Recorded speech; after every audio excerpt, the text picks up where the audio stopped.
Bismillahirrahmanirrahim. Assalamu alaikum students of Park Garrison School Nankana Sahib. I am your biology tutor Malik Ayaz Mahmood. Let's we start our first lecture, that is from the 9th standard biology book. The chapter number is chapter number 4. The title name of this chapter is cells and tissues. Cells and tissues. So let's see the review of this chapter. तो first of all इस chapter में, जैसे कि इस chapter का title name है sales and tissue, तो first of all हम सेल और टिश्यू को डिफाइन करना सीखेंगे। हम ये सीखेंगे कि सेल जो है वो जानदारों की बॉडी किस तरह से बनाता है और टिश्यू सेल से किस तरह से फॉर्म होते हैं, ठीक है।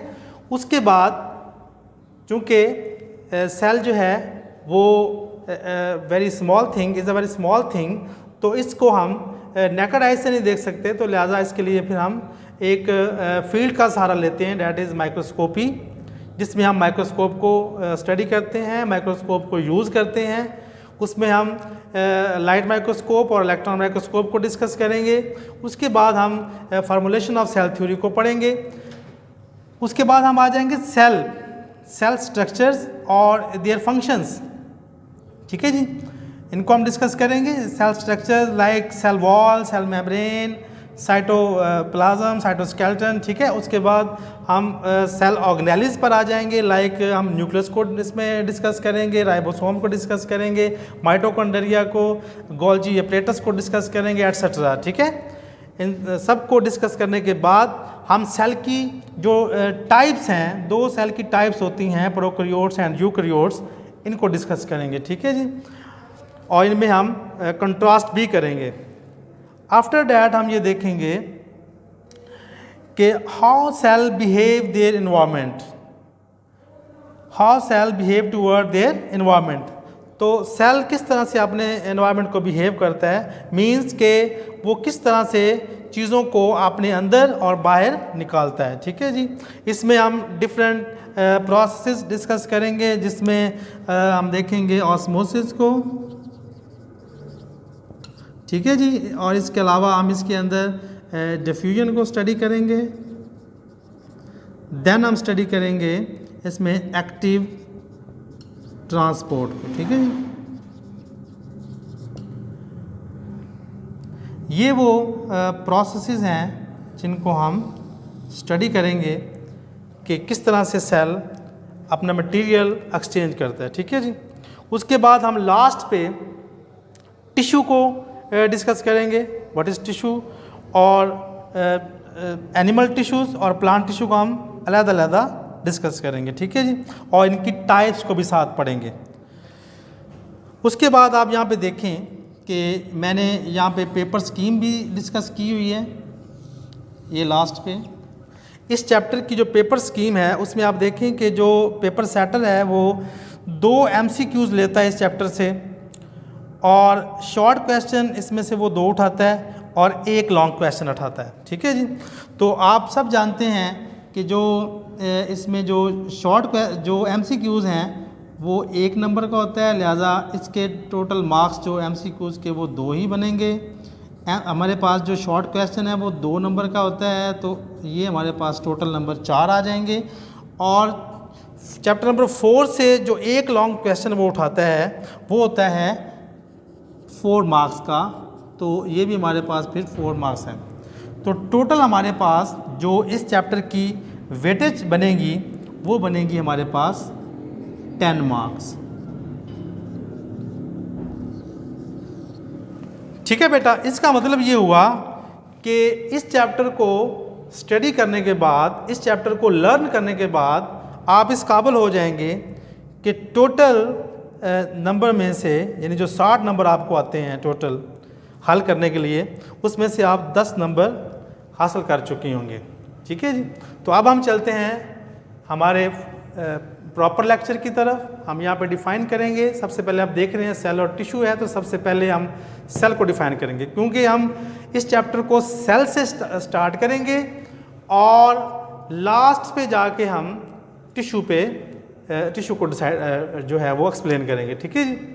तो यहाँ पे आप जैसे कि आपने प्रीवियस क्लासेस में भी पढ़ा हुआ है कि जो सेल होता है वो ज़िंदगी की बेसिक इकाई है, ठीक है, the unit of life, the fundamental unit of life, the basic unit of life, ठीक है। तो इसके सेल के बगैर लाइफ कंप्लीट नहीं होती।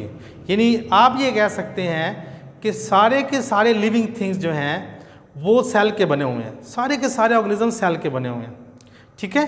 तो हमारी पूरी की पूरी जो बॉडी है वो सेल की बनी है। तो आप अगर पूछें आप कि हमारे जो आई लैशेज़ हैं वो किसके बने हुए हैं, तो वो सेल के बने हुए हैं। हमारे फिंगर नेल जो हैं वो किसके बने हुए हैं, तो वो सेल के बने हुए हैं। इंसेक्ट के जो विंग होते हैं अगर आप उनको डिस्कस करना चाहें कि वो किसके बने हुए हैं, तो वो भी सेल के बने हुए हैं। तो लिविंग थिंग्स की हर चीज़ जो है वो सेल की बनी है, क्योंकि लिविंग थिंग्स या ऑर्गेनिज्म जो है वो सारे का सारा ही सेल का बना होता है, ठीक है जी।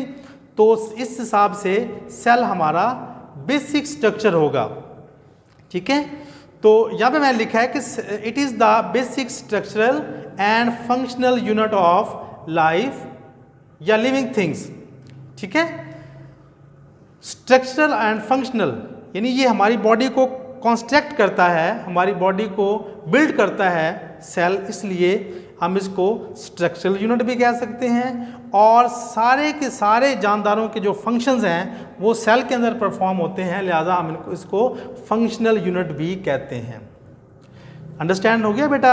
नेक्स्ट हम चलते हैं, जैसे कि मैंने पहले भी बता दिया है कि सारे के सारे जानदार जो हैं वो सेल से बने हैं, लेकिन यहाँ पे दो कैटेगरीज आ जाती हैं कि कुछ जानदार ऐसे जानदार होते हैं जो एक ही सेल से बने हुए हैं, उनकी पूरी लाइफ जो है, उनकी पूरी बॉडी जो है वो एक ही सेल पर मुश्तमिल होती है, उनको हम कहते हैं यूनिसेलुलर। क्या कहते हैं जी? उनको हम कहते हैं unicellular. Some organisms composed with single cells, ठीक है। तो उनको हम ऐसे जानदारों को जो एक सेल के बने हुए हैं हम उनको कहते हैं यूनिसेलुलर। और ये कौन से होते हैं? मसलन जैसे इसके आप एग्जांपल दे सकते हैं, जैसे बैक्टीरिया होता है, ठीक हो गया जी। तो बैक्टीरिया का जो सेल है, ठीक है, वो एक बैक्टीरिया की जो बॉडी है वो एक ही सेल पर मुश्तमिल है, ठीक है। इसी तरह कुछ ऐसे जानदार हैं जो मल्टी सेलुलर होते हैं, यानी बहुत ज़्यादा सेल से मिलकर बनते हैं, ट्रिलियंस ऑफ सेल से मिलकर बनते हैं, ठीक है जी। लाइक अस, जैसे हम हैं, जैसे एनिमल्स हैं, ठीक है जी। तो इनको हम कहते हैं मल्टी सेलुलर ऑर्गेनिज्म, ठीक है, मल्टी सेलुलर ऑर्गेनिज्म। इसमें आ जाते हैं जैसे ह्यूमन, इसके जो एग्जांपल हैं ह्यूमन और कई दूसरे हायर एनिमल, ठीक है, और प्लांट्स भी आ जाते हैं इसमें, ठीक है। ये चीज़ क्लियर हो गया बेटा। तो यहाँ पे मैंने आपको बताया कि सारे जानदार सेल के बने हुए हैं, कुछ यूनिसेलुलर होते हैं, कुछ मल्टीसेलुलर होते हैं, ठीक है जी। तो आपको ये पता होना चाहिए कि जो सेल होता है ये बहुत स्मॉल थिंग्स है, very very small things, very very small things. तो ये हमें नेकेड आई से नज़र नहीं आती, ठीक है, can't see it with naked eye, ठीक है। तो हम इसको बगैर लेंस से जो आंख है उसके ज़रिए हम इसको देख नहीं सकते, ठीक है जी। तो फिर इसको देखना कैसे मुमकिन है, इसको हम कैसे देख सकते हैं? तो इसको देखने के लिए फिर हमें एक इंस्ट्रूमेंट की ज़रूरत होती है, ठीक है, और उस इंस्ट्रूमेंट को हम कहते हैं माइक्रोस्कोप। क्या कहते हैं जी? माइक्रोस्कोप कहते हैं। और माइक्रोस्कोप का जो यूज़ है वो कहलाता है माइक्रोस्कोपी, यानी ये फील्ड है, माइक्रोस्कोपी एक फील्ड है जिसके अंदर हम माइक्रोस्कोप को स्टडी करते हैं। क्लियर? तो लिहाजा हमें एक इंस्ट्रूमेंट की ज़रूरत है, डैट इज़ माइक्रोस्कोप। ठीक है, इससे हम सेल को देख पाएंगे या सेल लाइक स्मॉल थिंग्स को हम देख पाएंगे। ठीक है जी, जैसे बैक्टीरिया, उनको भी हम माइक्रोस्कोप के बगैर नहीं देख सकते। ठीक है, हमें वो नज़र नहीं आएगा। Use of microscope to see very small objects called microscopy. और देन माइक्रोस्कोप डिफाइन करेंगे तो माइक्रोस्कोप की यही डिफाइन बनेंगी तकरीबन। इसमें हम यूज़ को निकाल देंगे तो हम लिखेंगे द इंस्ट्रूमेंट, या आप लिख सकते हैं the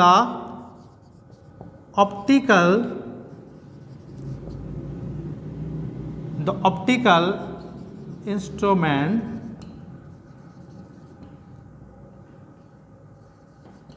that used to see very small objects। ठीक है, यानी एक ऐसा इंस्ट्रूमेंट है जिसको हम बहुत छोटे ऑब्जेक्ट्स को देखने के लिए इस्तेमाल करते हैं। तो बेटा ये जो माइक्रोस्कोप है ये फर्स्ट टाइम डिस्कवर की गई बाय द ज़ैकरियास जैनसन। क्या वर्ड है? ये साइंटिस्ट थे, इनका नाम है ज़ैकरियास जैनसन। इन्होंने ये 1595 में हॉलैंड में डिस्कवर की। ये हॉलैंड के रहने वाले थे खुद। ठीक है, तो 1595 में इन्होंने, यानी 1595 में हॉलैंड के अंदर फर्स्ट टाइम इन्होंने जो है वो माइक्रोस्कोप डिस्कवर की। और इन्होंने अपनी डिस्कवर की हुई माइक्रोस्कोप को नाम दिया था कंपाउंड माइक्रोस्कोप का। ठीक है जी, क्या नाम दिया? Compound microscope. और ये जो कंपाउंड माइक्रोस्कोप इन्होंने डेवलप की थी, उसकी जो देखने की जो रेंज थी किसी भी ऑब्जेक्ट को, कि माइक्रोस्कोप का ये फंक्शन होता है, हमने पढ़ लिया है कि वो चीज़ को बड़ा करके दिखाती है।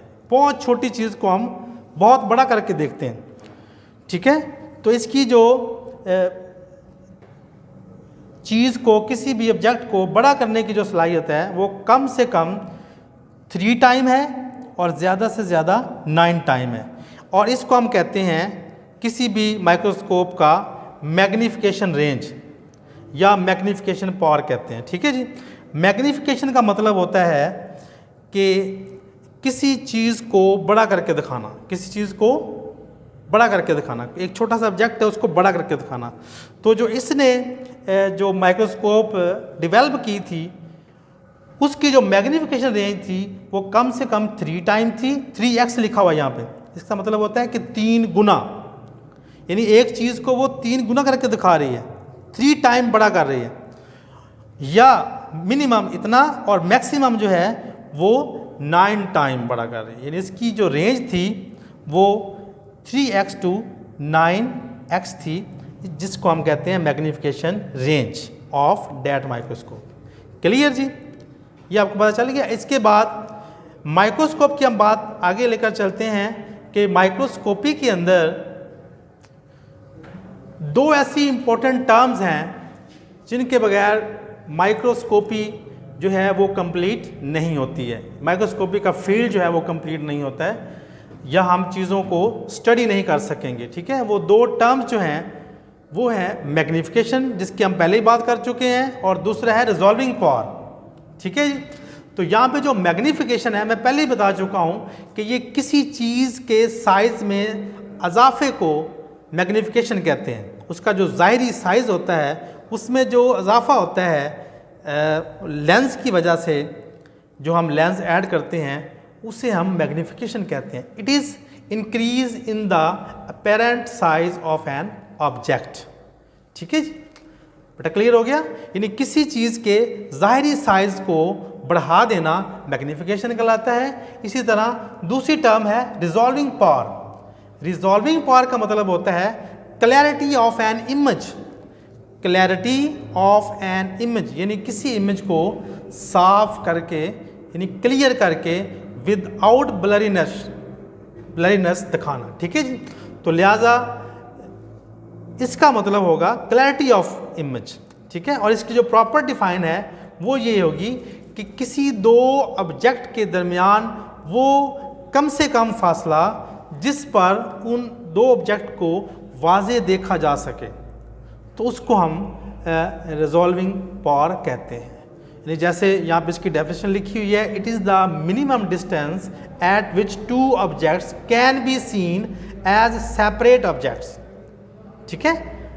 It is clarity of an image, तो ये इमेज की क्लैरिटी होती है, ब्लरीनेस इसमें नहीं आता, ठीक है जी, वो ख़त्म हो जाता है। तो ये दोनों जो टर्म्स हैं इनका होना माइक्रोस्कोप में ज़रूरी है, ताकि हम चीज़ को बड़ा भी करके देख सकें और उसके बाद हम उसको क्लियर भी देख पाएँ, ठीक है जी। तो ये तो थी बात माइक्रोस्कोप की। अब हम देखते हैं कि जो ह्यूमन आई होती है, इंसानी आँख होती है, उसकी जो मैग्नीफिकेशन पावर कितनी होती है, सॉरी उसकी जो रिजॉल्विंग पावर है वो कितनी होती है। हम रिजॉल्विंग पावर की बात कर रहे हैं, मैग्नीफिकेशन की बात नहीं हो रही यहाँ पे।